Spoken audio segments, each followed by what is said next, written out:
तो दोस्तों आज मैं एक्सप्लेन करने वाला हूँ भूल भुलैया 2 मूवी को, जो कि एक हॉरर कॉमेडी मूवी है। और हाल ही में मैंने एक्सप्लेन किया है एक बहुत ही बेहतरीन बॉडी हॉरर मूवी हैचिंग को, जो कि ट्रस्ट मी बहुत बढ़िया मूवी है। अगर आपने नहीं देखा है या फिर मिस हो गया है तो जाकर देख लेना, उसका लिंक आपको नीचे डिस्क्रिप्शन में मिल जाएगा। और चैनल पर न्यू है तो भाई सबसे पहले सब्सक्राइब जरूर कर लेना और वीडियो को लाइक कर देना। तो चलिए अब बिना किसी देरी के चलते हैं सीधा वीडियो की तरफ।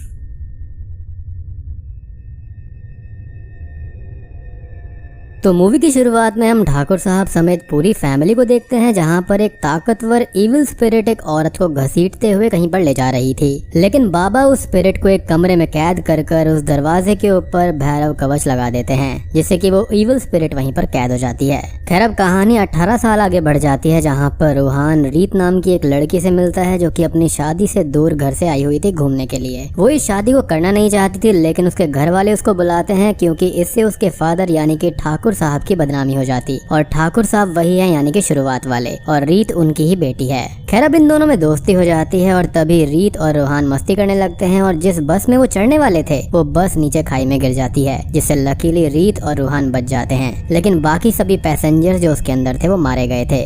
अब रीत के घर वाले और उसकी छोटी बहन इससे काफी परेशान थी, लेकिन रीत उनको एक बूथ से कॉल लगाती है। लेकिन रीत की आवाज उसकी छोटी बहन को नहीं आती, लेकिन रीत सब कुछ साफ साफ सुन पा रही थी। तो रीत यहाँ पर ये सुनती है कि जिस लड़के से उसकी शादी होने वाली थी यानी कि सागर से, वो उसकी छोटी बहन से प्यार करता है और उसकी छोटी बहन भी उसे प्यार करती है। अब रीत को ये लगने लगता है कि अगर वो घर गई तो पक्का ठाकुर साहब उसकी शादी उसी लड़के से करा देंगे और उसकी बहन का घर नहीं बसेगा। तो वो रूहान को अपने साथ उसके दूसरे घर में राजस्थान में चलने के लिए बोलती है, जहाँ पर वो बचपन में रहा करती थी, जो कि कोई और घर नहीं बल्कि वही घर है जिसको शुरुआत में दिखाया गया था, जहाँ पर एक आत्मा कैद है। खैर अब अंदर जाने से पहले ही वहाँ पर लॉक और गेट खुद पे खुद ही खुल जाते हैं। काली बिल्ली रूहान पे आ गिरती है, जिससे वो डर जाता है। यहाँ की लाइट्स भी खुद पे खुद ही ऑन हो जाती हैं, लेकिन रीत को इससे डर नहीं लगता। लेकिन बाहर से तभी छोटे पंडित इनको देख लेते हैं और डरते हुए ठाकुर साहब के पास में वो चला जाता है, जहाँ पर रीत की मौत की शोक सभा चल रही थी। सबको पता चलता है कि उस घर का दरवाजा खुद पे खुद खुल गया है, जहाँ पर कोई और नहीं बल्कि एक खतरनाक इविल स्पिरिट मोंजेलिका कैद है। सभी लोग घबरा जाते हैं और बस उस कोठी या फिर महल की तरफ ढेर सारे लोग निकल पड़ते हैं, यानी कि एक आत्मा से निपटने के लिए 100-200 लोग जा रहे थे। खैर रीत इससे डर जाती है और वहीं छुप जाती है। तब जाकर रूहान सबके सामने नाटक करता है कि वो भूतों से बात कर सकता है, और रीत की आत्मा की अंतिम इच्छा थी यहाँ पर आने की, और ये भी कि वो सभी लोग इसी घर में उसके साथ में आकर रहेंगे। यकीन दिलाने के लिए वो सबको कुछ न कुछ बातें बोलता है, जैसे कि ठाकुर साहब को, रीत की भाभी अंजलिका को, रीत के चाचा को, छोटे बच्चे पोटलू को, जिससे मोस्टली सभी उस पर यकीन कर लेते हैं। और रीत की इच्छा के चलते सभी लोग इस घर को साफ करवा कर यहाँ पर रहने के लिए आ जाते हैं, क्योंकि मोंजलिका को जो दरवाजा था ना वो वहाँ पर तंत्र मंत्रों से बंद था, तो उनको वहाँ पर उतना ज्यादा डर नहीं लग रहा था। अब रीत के कहने पर रूहान रीत की आत्मा का बहाना लेकर उसकी आखिरी इच्छा ये बताता है कि वो ये चाहती है कि उसकी छोटी बहन और सागर की शादी उसी डेट को हो जिस डेट पर रीत की शादी तय हुई थी। रीत की आखिरी इच्छा के चलते सभी इस पर मान जाते हैं, और सागर और रीत की छोटी बहन के मन में लड्डू फूटने लगते हैं, क्योंकि वो एक दूसरे से प्यार करते थे। लेकिन घर के अंदर मोंजेलिका की आत्मा के चलते कुछ न कुछ हलचल हम देख पाते हैं, जैसे रूहान को उसके ही जैसे कई रूप दिखाई देते हैं, रेवन बर्ड्स भी दिखाई देती हैं। बट अभी तक रीत इस बात को नहीं मान रही थी कि इस घर के अंदर कोई चुड़ैल या फिर भूत है, लेकिन रूहान को इनसे काफी डर लगता था। खैर इवेंचुअली अब दोनों में प्यार हो जाता है और गाने वगैरह बजने लगते हैं।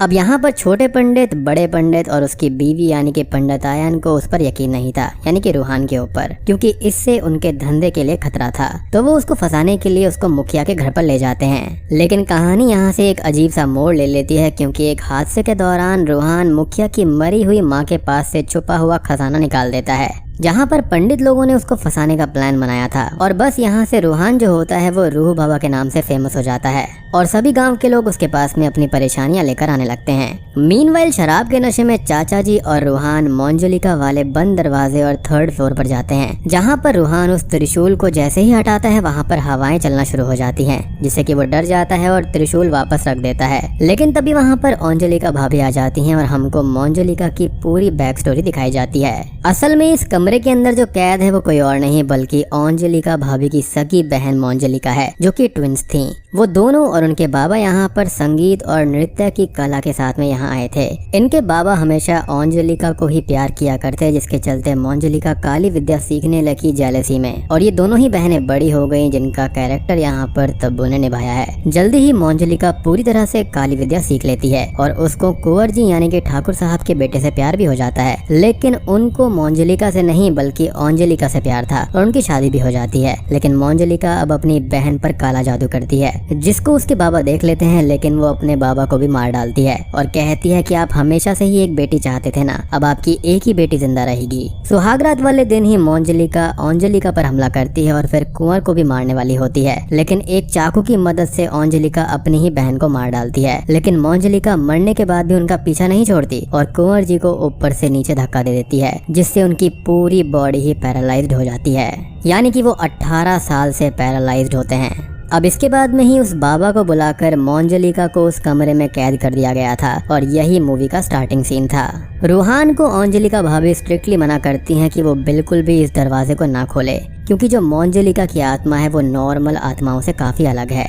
खैर, अब एक दिन छोटा पंडित रीत को देख लेता है और हवेली में बड़े पंडित और पंडितायन के साथ में काफी सारे लोगों को लेकर आ जाता है। रीत को अब पूरे महल में ढूंढा जाता है, जहाँ पर वो उसी कमरे में जाकर छुप जाती है जहाँ पर अंजलिका कैद थी। तभी हम अंजलिका को उस कमरे के अंदर रीत के पीछे देख पाते हैं, जो कि बदले की भावना में जल रही थी। तभी अचानक से ही रूहान वहाँ पर आता है, जिसके सामने रीत अंजलिका के गेटअप में डांस करने लगती है, लेकिन वो उससे मजाक कर रही थी। लेकिन अब अंजलिका की आत्मा इस कमरे से आजाद हो गई थी। घर में शादी का माहौल भी था, लेकिन अंजलिका सभी बर्तन ढोल लगाड़ों को हवा में लेविटेट कर देती है, जिस दौरान रीत को भी यकीन हो जाता है कि अंजलिका वाकई में है और वो आजाद हो गई है उनकी गलती की वजह से। तभी सभी लोग बाहर दीवारों के ऊपर अंजलिका को चलते हुए देखते हैं, लेकिन रूहान ये कहता है कि ये रीत है, जो कि उन सब पर शक करने के लिए नाराज हो गई है। खैर, अंजलिका को उसके बेड से खींचने लगती है और उसको डराती है कि वो उन सबको तड़पा कर मार डालेगी। अंजलिका जाकर ये भी देखती है कि घर के बाहर रेवन बर्ड्स भी बैठी हुई थी। खैर, तभी अंजलिका भाभी डरी रूहान के कमरे में जाती हैं, जिसको ये पता चल गया था कि रीत जिंदा है और बस अब सारी डिटेल्स रीत अपनी भाभी को बता देती है कि शुरुआत से अब तक क्या क्या हुआ है। रूहान का सच भी उनको पता चल गया था। ये लोग अब स्टार्टिंग वाले बाबा के पास में भी जाते हैं, जहाँ पर वो इनको वार्न करते हैं कि वो आत्मा वहाँ पर पिछले 18 सालों से कैद थी और उसकी शक्तियाँ बहुत बढ़ गई होंगी, लेकिन वो एक यज्ञ करेंगे जिसके दौरान अंजलिका की शक्तियाँ काफी कम हो जाएंगी और उनको नुकसान नहीं पहुँचा पाएगी। हम ये भी देखते हैं कि अंजलिका घर में पोटलू के साथ में खेल रही होती है, लेकिन वो उसको नुकसान नहीं पहुंचाती, जो कि काफी स्ट्रेंज था। तभी अचानक से ही अंजलिका एक रात उस बाबा को पजेस कर लेती है और उनके ही हाथों उनके साथियों को मरवा देती है, जिससे डरकर बाबा वहां से भाग जाते हैं, विच वॉज वेरी ब्रूटल। और वो उनको मॉक कर रही थी कि उसकी शक्तियाँ बहुत ज्यादा बढ़ गई हैं। लेकिन अब एक ट्विस्ट में हम ये देख पाते हैं कि बड़े पंडित की वाइफ भी अंजलिका बन के सबको डरा रही थी, यानी कि वो जो दीवार पे चलने वाली अंजलिका थी वो कोई और नहीं बल्कि पंडित की वाइफ थी। यानी कि रियल अंजलिका तो आजाद हो ही गई है, लेकिन ये भी रूहान का सच बाहर लाने के लिए सब कर रहे थे। लेकिन अंजलिका इन सबको थप्पड़ मार कर इनका भूत निकालती है। बड़े पंडित को तो दूर दूर का भी सुनना शुरू हो जाता है। रूहान को भी इनका सच पता चल जाता है और वो भी इनको काफी मारता है। लेकिन तभी रूहान का सामना